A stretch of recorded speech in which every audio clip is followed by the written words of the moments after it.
বন্ধুরা, আজ 1 ফেব্রুয়ারি, 18 মাঘ, শনিবার। বন্ধুরা, আজ হচ্ছে মাঘ মাসের শনিবার। আজকের দিনে অনেকেই হয়তো শনিদেবের উদ্দেশ্যে পুজো দিচ্ছেন, অনেকেই হয়তো শনিদেবের উদ্দেশ্যে ব্রত রাখছেন।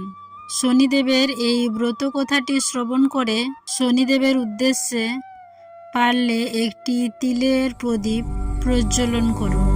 দেখবেন আপনার আগামী বছর ভালো কাটবে, আপনার ও আপনার পরিবারের মঙ্গল হবে। জন্মকুণ্ডলিতে থাকা শনির দোষ অনেকাংশেই দূর হবে।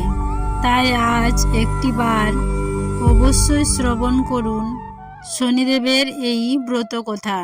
আশা করছি বন্ধুরা, শনিদেবের এই ব্রত কথাটি শ্রবণ করে আপনাদের ভালো লাগবে। শুরু করছি শ্রী শ্রী শনিদেবের শনিবারের ব্রত কথা। ওম সোম শনিশ্রায় নমঃ। জয় শনিদেব। শ্রীহরি নামেতে এক ছিল যে ব্রাহ্মণ, নিত্য ভিক্ষা করে উদর পূরণ। দিবারাত্র কৃষ্ণ নাম জপে অপপটে, অন্তরে সদাই সুখী, অন্য নাহি পেটে। হেনকালে তার এক পুত্র জন্মিল, পুত্র মুখ দেখি দ্বিজ বিশদে ভাসিল। ভিক্ষা করি দ্বিজ সেবা, পুত্র রক্ষা করে, সুমঙ্গল বলি নাম রাখিল পুত্ররে। অত্যন্ত মেধাবী পুত্র, সবে গুণ গায়, অল্পদিন মধ্যে শিশু শিখে সমদয়। শাস্ত্র আলোচনা করি শাস্ত্রজ্ঞ হইল, পণ্ডিত বলিয়া তারে সকলে জানিল। মনে মনে সুমঙ্গল হরিকে ডাকিল, গৃহ ছাড়ি নানা তীর্থে ঘুরিতে লাগিল। কাচুম্বিতে এক স্থানে করিল শ্রবণ, পিতামাতা পরলোকে করেছে গ্রমণ। শনি তাহা গয়া ধামে করিয়া গমন, বিষ্ণুপাদ পদ্মে শিশু করিল অর্পণ। কাল বসে ঘটে যাহা কে করে খণ্ডন, শনির দৃষ্টিতে পড়ে দ্বিজের নন্দন। ভূমিতে ভূমিতে দ্বিজ যায় বহু দূরে, শেষে উপস্থিত হয় বিদর্ভ নগরে। রাজার সভায় দ্বিজ উপস্থিত হইল, ব্রাহ্মণ দেখিয়া রাজা অভ্যর্থনা করিল। রাজার নিকটে দ্বিজ দেই পরিচয়, সুমঙ্গল নাম মোর ওহে মহাশয়। অতি দুঃখী হই আমি, নাহি পিতামাতা, নানা দেশ ভ্রমে আমি থাকি যথা তথা।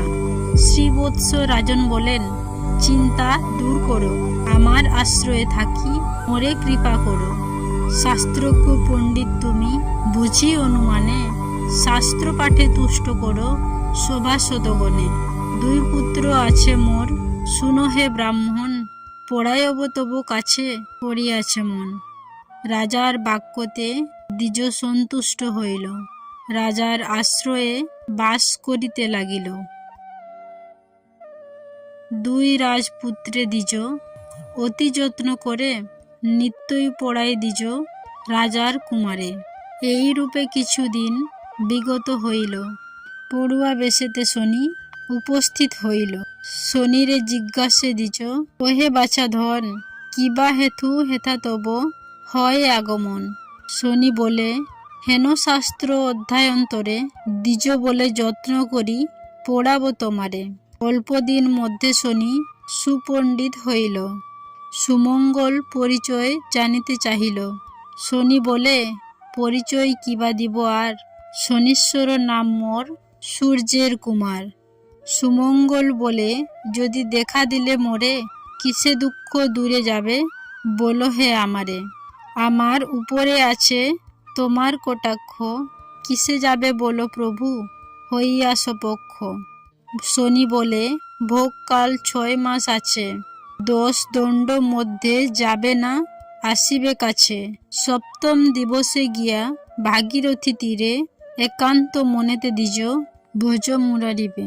ইত বলে শনিদেব অন্তর্ধান হইল, সুমঙ্গল আর তার দেখা না পাইল।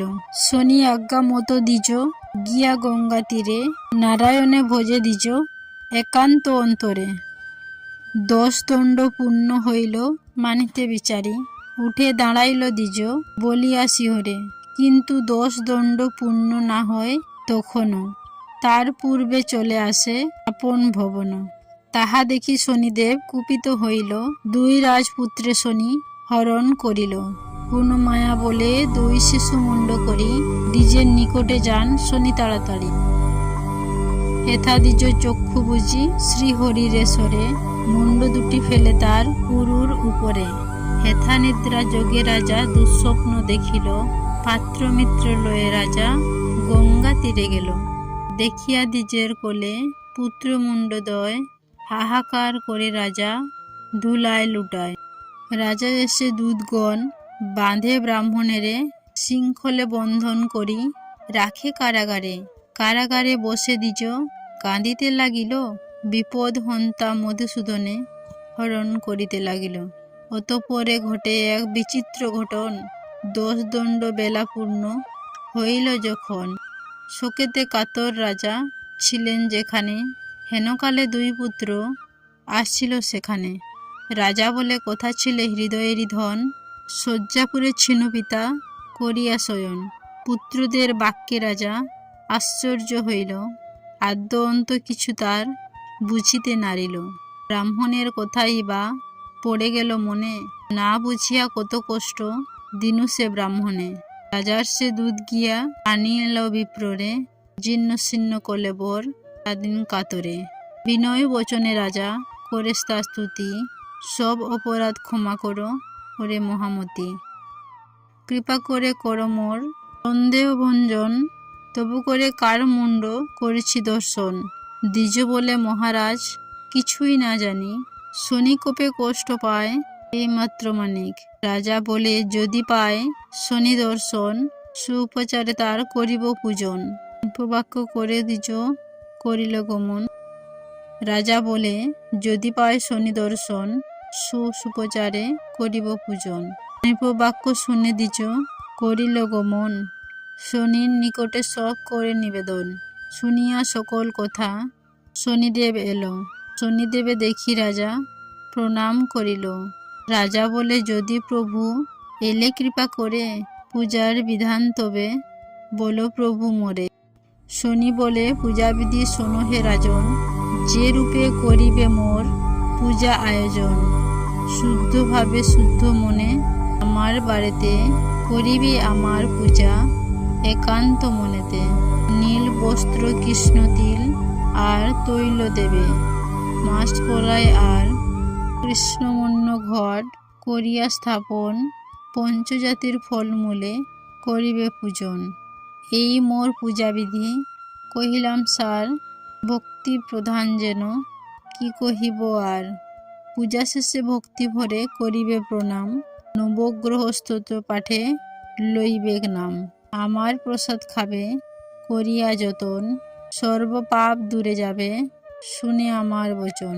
অভক্তি করিয়া যে বা প্রসাদ খায়, অল্প দিনের সমনে ভবনে সে যাইবে।